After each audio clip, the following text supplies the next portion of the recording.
Hi, this is Stefan here from Salt Flats Clothing. We're going to start a series of podcasts, and this is our very first one. I've got my friend and customer here, Gareth, who's going to sort of help with the conversation. This one, we're just going to focus a bit on the history and how Salt Flats came about and what it is we do and why, because it's very much a people sort of business.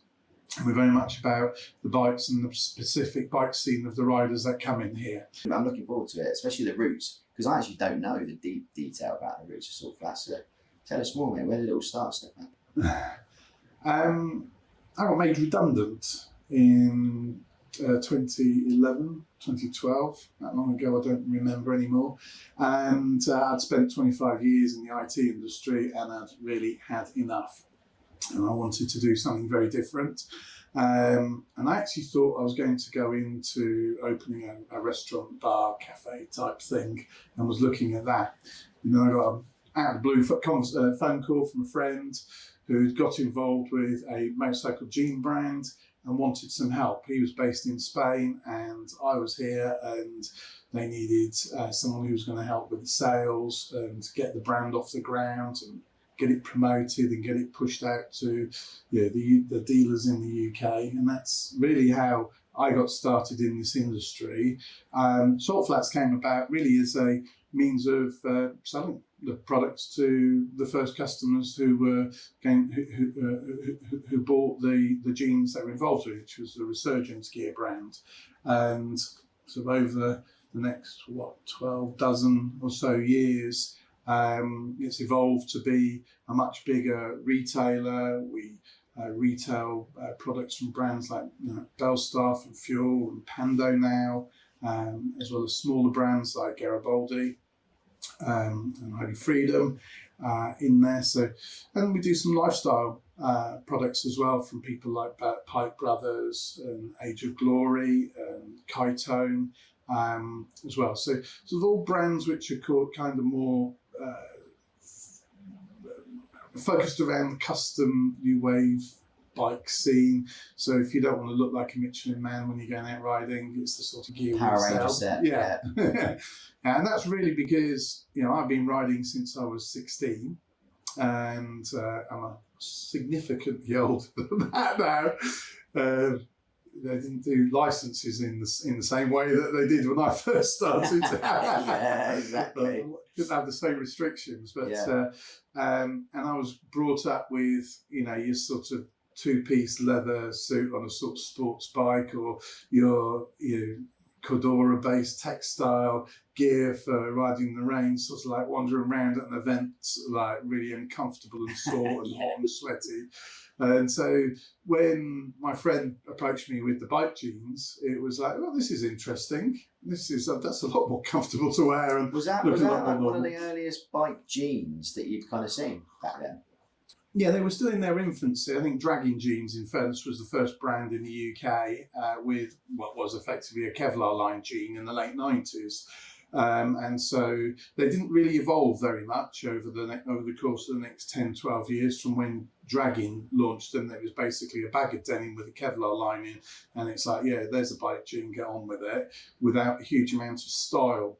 And one of the things that I insisted on with Resurgence gear and kind of led with was the design of the product and making sure that the product looked like and was cut based on fashion jeans that we buy, because I wanted something that I normally wear. I wanted it to look like a regular jean, not like a bike jean. I mean, the whole style of Salt Flats as it's evolved, I think you've had a very intentional like creative direction on the product that you get involved in and the product that you sell. Yes. So with Resurgence, it wasn't a case of picking up a jean and selling it. You've actually got involved with the whole innovation of the product. Correct. So the design of the products, deciding what sort of format products, so whether we have, trucker styled denim jackets, riding shirts.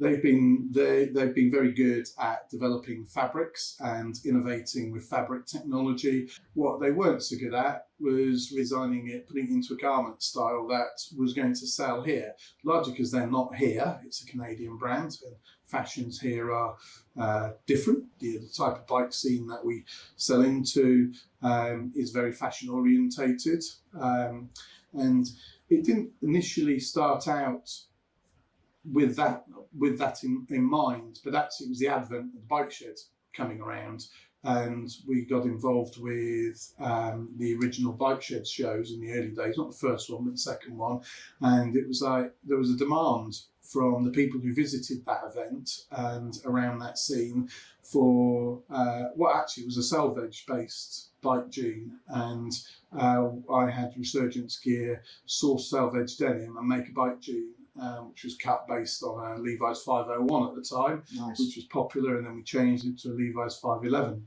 cut, and that cemented a lot of interest in the brand, and that's kind of cemented the scene of where we've been focused, because if you think about it, you've got sports bikes, you've got adventure bikes, you've got the sort of cafe racer custom bike scene, you've got your sort of scooter, commuter type riders. All of us wear jeans, but actually the ones that are really interested in the way that they look and the fashion is sort of cafe racer custom and the Harley community to a certain extent. Yeah, You and your mates. It's all. Yeah, I mean, it's all. I think for us, it was all part of basically what can we. You want the safety aspects of things, because we all know when things take a tumble, you need to know that you're protected. But it was always finding products and fashion that really looked cool. It also had a movability to it as well, so you weren't rigid when you were riding. You felt comfortable on the bike. Quite often we'd ride somewhere for a few hours, get off the bike, and we might spend 2-3 hours at the place we'd ridden to. So it is important to look cool, be safe, but also have something that's movable on the bike. But when you get there, you don't feel like you're going to have to zip it all off and change and everything else. I think the way fashions, again, I've been long in the tooth now, but been riding since a kid. As you've seen the fashion kind of get involved, it's been really cool, because you've got what looks like off-bike fashion. And you mentioned the word scene. I think there is a scene for this style of clothing. And I think people are much more into the fashion side of it. And there's so many options now. And that's what excites me about what's in Aladdin's cave. Every time you come into Salt Flats, you've got so many cool brands, cool pieces. I don't want to turn up the suitcase every time we visit. When I launched Salt Flats, it was an online retailer.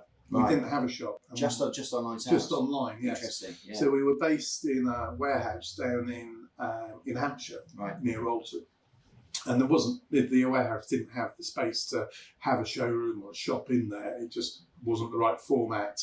And during COVID, I took the decision to move it to Wokingham, because I live here and I was sick of commuting and being stuck behind people on horses and push bikes all the way over to Alton and back every day.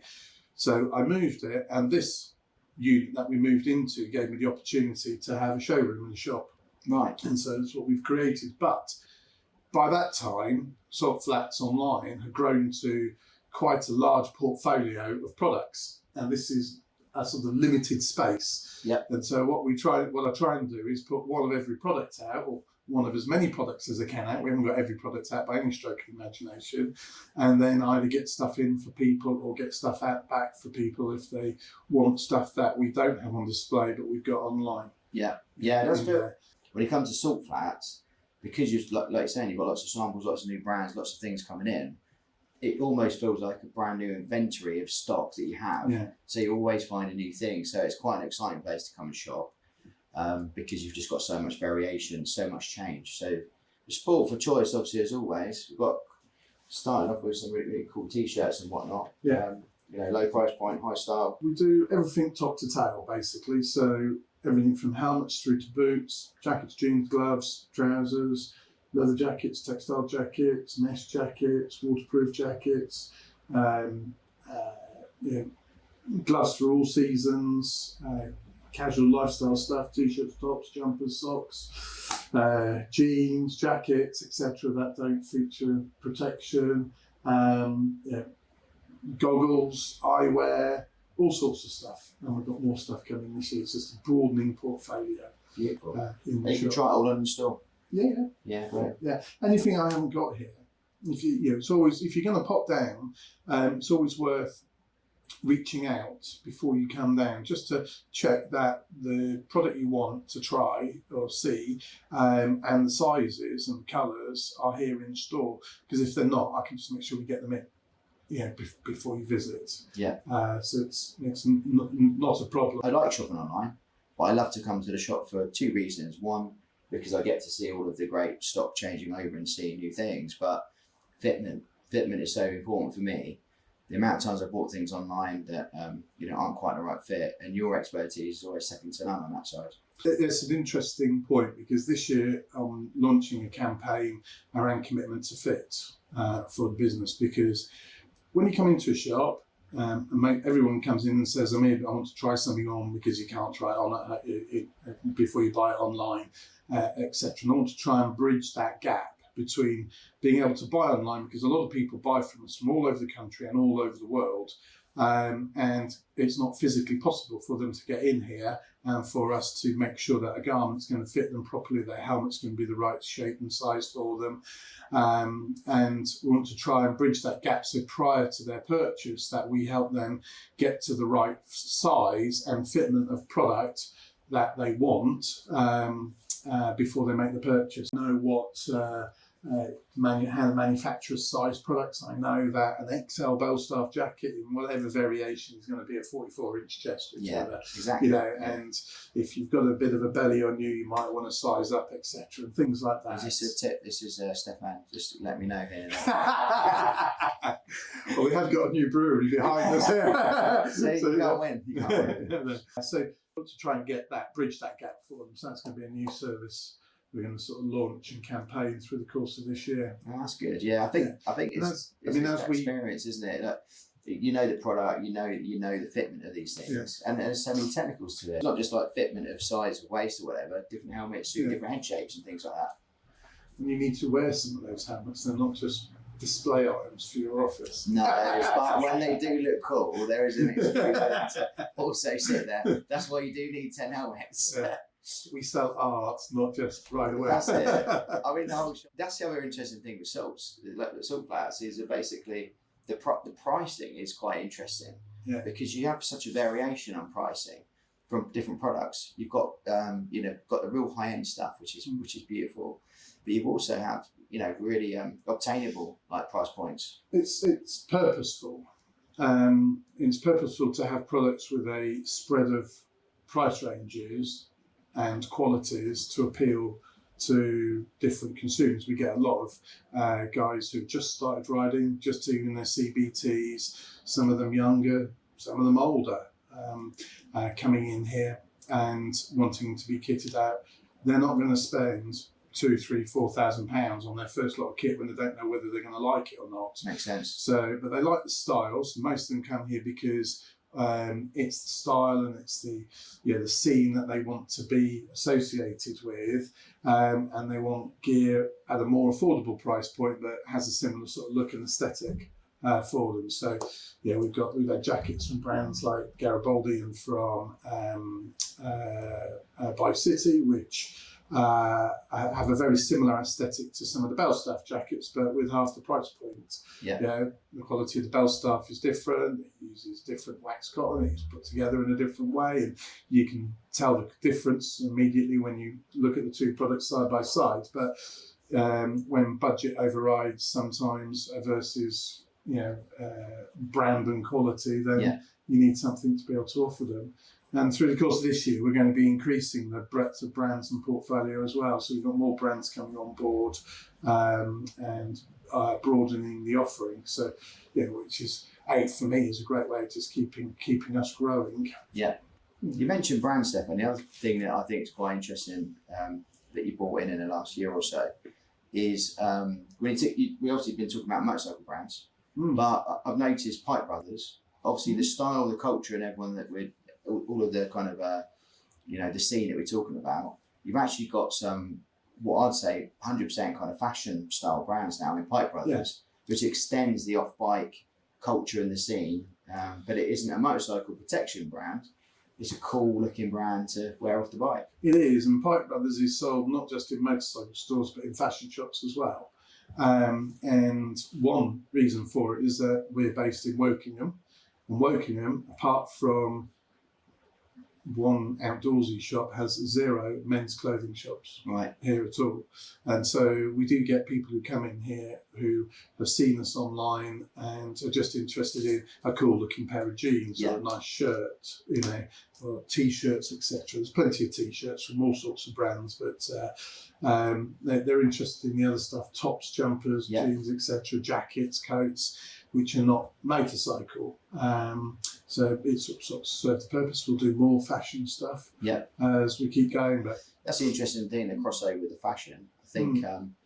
I think that's been a really interesting thing. Obviously, the fashion has really influenced the motorcycle gear we see in the store, but going the other way, where basically the scene is influencing the fashion. Yes. And a lot of it's retro and it's got that vibe to it and everything else, that workwear and everything else. Yeah. I think that's the other thing with Silk Flats is it's let's face it, the stuff in here all looks cool. And I think when you go to other stores, there's too much technical, like bamboozling of technical information. When in the store, we know that you're going to have the safety standards here, but you can enjoy the shop a bit more because you know that it's fashion led. It's all about the look because you know the technology is taken care of. Yeah, it's kind of, I want it to be a relaxed experience when you come here, and not just coming to shop, and that you come to hang out. Really, we're going to do more events through the course of this year as well, which we did one at the end of last year.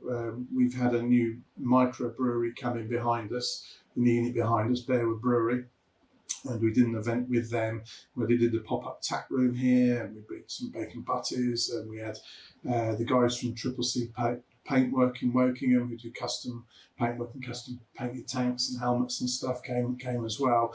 And we're going to do more of that coming into the year to make it more of a community hub. Yeah. I came to one of the events in the summer. There's about 80 bikes out the front, and everyone had their own stories about stuff. And you end up seeing people at Silk Flats that then you see in town and everything else. You've got like the Silk Flats community. But I do think the stories about the bikers, the bikes, the collections, the offs, the trips, all those kind of things. This is what it's about. It's the scene. We get people coming. I like talking about bikes and talking about what people do, and I like talking about their adventures they go on, and seeing what it is that they've done. A mate of mine took his son to the Himalayas last year for his 21st birthday and did a ride through the 10 days through the Himalayas on Royal Enfields. Really cool. Came back with video footage. It's quite fun to see what my mate had done and his escapades, because he was fairly new to riding. So it was a big journey, a big trip. He was on his adventure with guys from Australia in an organised tour group, but were motocross riders and an Australian motocross champion. So they were ridden hard. So he was on point. They were ridden really hard. Love that. Every single day. There was no respite, but they came back unscathed. That's great. That's a cool thing. I mean, I've ridden some of the gear I bought all the way to Budapest with a bunch of lads, on the bike 10-day trip. Do you get a buzz seeing that you're setting someone up for a trip with the right kit and then seeing it out and about? Because it's not just rides, is it? If I'm out and about running around town and somebody's wearing a helmet, I think that's come from my shop. That's great. But equally, we provide a fair bit of stuff that goes onto TV and film now as well. Largely because the aesthetic works. It's the right scene for the tone of the movies that they're doing, and a lot of the products don't have heavy branding over them, especially the helmets, which is important for the movies for not providing product placement as such. So, but it's really cool when you see, that came from my shop, It's interesting where the kit goes. I think it's as well, you kind of buy different kit for different trips. We've also got the local, everyone's got the gentleman ride. The distinguished gentleman ride. We took off from Triumph around the corner, but I was wearing one of the lids that we got from here, a real crazy looking one, retro vibes. But I was doing the same. I was thinking, I bet they got that from Silk Flats. It's like some of the retro gear on that ride was interesting. Yeah, some of my mates run it, so I expect it. Yeah. And the same when we do the toy run. So I participate in the toy run every year, which is a Reading charity-based ride from Reading Christian Bikers, I think, isn't it? Yeah. And they ride from near Junction 11 on the M4 cross country through town to the Bernardo's in Wokingham. The first weekend in December, first Sunday in December, I think, isn't it? Yeah. And there's a couple of thousand bikers there, and it's like you wander around, you can see customers, people. I saw a lady who was relatively new to biking there this year, who was there for her first trip in the rain, but all kitted out here. It's like lovely. She had a great That's time. what you want. That's what you want. Yeah, it's a family, it's a community. It's like, I remember years ago when I passed my test, they were like, you just joined the biggest family. You've got a new family now. It's like, and the biking community, same thing. It's like, it's good, and it's funny. It's funny how the fashion and the bikes go together. Yeah, you've kind of got different style of clothing. I've got like that's morphed much more so over the last dozen years. Really, there was a lot less focus on it. Prior to starting starting the business. It was just biker, you got it, and just make sure it could protect you. And the safety standards have changed in the dozen years that I've been involved. In some ways, some of it isn't as rigorous as it previously was, but it's mandated where it wasn't mandated. So there's a good thing, there's a bad thing, and the way that they set the system up is you have to look more into the garments than looking at just the rating because of the way they set the standard up. Yeah, unfortunately. So where they've set it up where somebody's got an A-rated garment, it actually could qualify for being a much higher rating, and we do see brands over time going back and getting their products re-rated at a higher level, and that's just a flaw in how the system has been set up, unfortunately. But it's good to have the safety process because and it's good for it to be mandated because there's more surety for a rider that if they buy a bit of kit and they come off the bike, it's going to protect them. And as morbid as it sounds, I quite like seeing the kit if someone has been in an accident. I want to see what's happened to it. My mate who went to the Himalayas last year, he unfortunately, as a new rider, had a spill on his bike on the other side of Henley. Exuberance over skill, going out of a compression. Bike went one way, he went the other. Luckily, not much damage to either. The kit protected him. It was quite good to see. In fact, he still rides in the same jacket today, so he didn't do a huge amount of damage. I think I've had people send jeans back where they've been in some quite heavy accidents, and they've said, really good. They've protected me. They've saved my skin, saved my legs in this accident. So it's quite good to see that. Yeah, just because we can give feedback. I give feedback back to brands and manufacturers on what's worked and what hasn't worked, because at the end of the day we want stuff that we can sell, and I want to have stuff I've got confidence in. I remember when I first came across the store, come across the Salt Flats shop, I had a cheap skid lid, dot rated, and you were like, let me talk to you about that. Plant pot. It's one of those things. It's because it is especially when you see some of these things, you think, it's cool, but it's I've got a mate who rides it one. It's like he's like you. He's got a cupboard full of helmets. Because he's got one helmet he just really likes the look of, but it is a plant pot. Basically, it's got virtually zero protection. But it also goes to show that the scene is very much more about how we look now and the fashion and the style of it. It's not just about the protection that's afforded to you. I think that does encourage ride safety though, because now the gear feels great, it's light to wear, it's not rigid, you can wear it off the bike and it looks cool. You're more likely to wear it. I wear gear way more than I used to.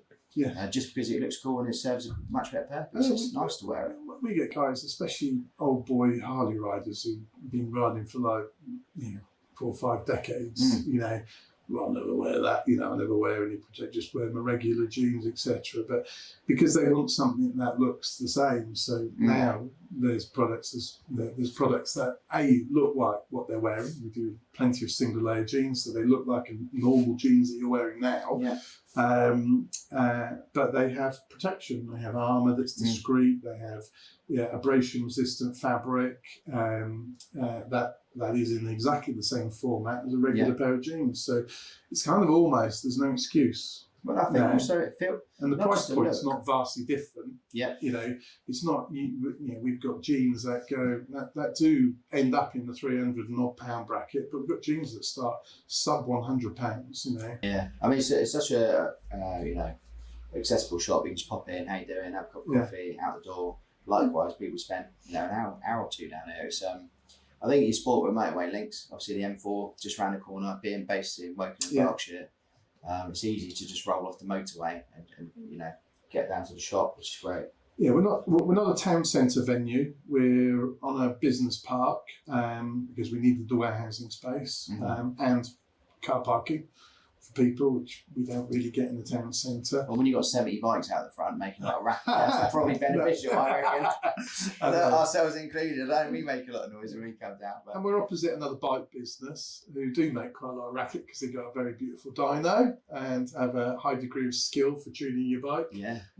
Over there, when we do events here, we generally get them involved. They usually do an offer on their dyno. They put a selection of their drag bikes out because they got a lot of performance, straight line performance bikes. I mean, I was out on the weekend. There's so many bikes flying around. I think that when the temperatures are decent, if you can find the gaps in between the rain, you're on it. And we're going to be doing events through the year with the brewery behind us. So they're all going to be called Bikes and Beers. Well, I think the craft ale scene and the craft beer scene is cool. It's kind of like the same kind of vibe. It's all that kind of thing. It blends in well, doesn't it? Yeah. I like a beer. Yeah. So that's it. I'm hoping they might do what we call small beer, so low ABV beer, suitable for drinking while you're on a bike. Not necessarily over 0, but just a 2% or something like that. A taste of it. Yeah, be absolutely quite right. Well, I hope you've enjoyed listening to us today and getting a bit of history as to how Saltflux came about, what it is we do, what makes us a bit different, and getting a bit of insight behind the scenes of the brand. As such, hopefully you'll be eager to tune into sort of future episodes that we do. Hopefully we'll have a run of different guests and customers with interesting funky bikes or doing funky stuff with bikes. Come and talk here with me. If you've got something interesting you quite fancy coming and being on an episode, put a note in the comments or drop us a line directly. It'd be great to hear from you. We are going to cover some, obviously talk about different bits of products as well within these, but try and just make it a bit more interesting than a bland vanilla stand behind the counter and tell you all about the features of a garment in there. So hopefully a bit more interesting for you. Thank you.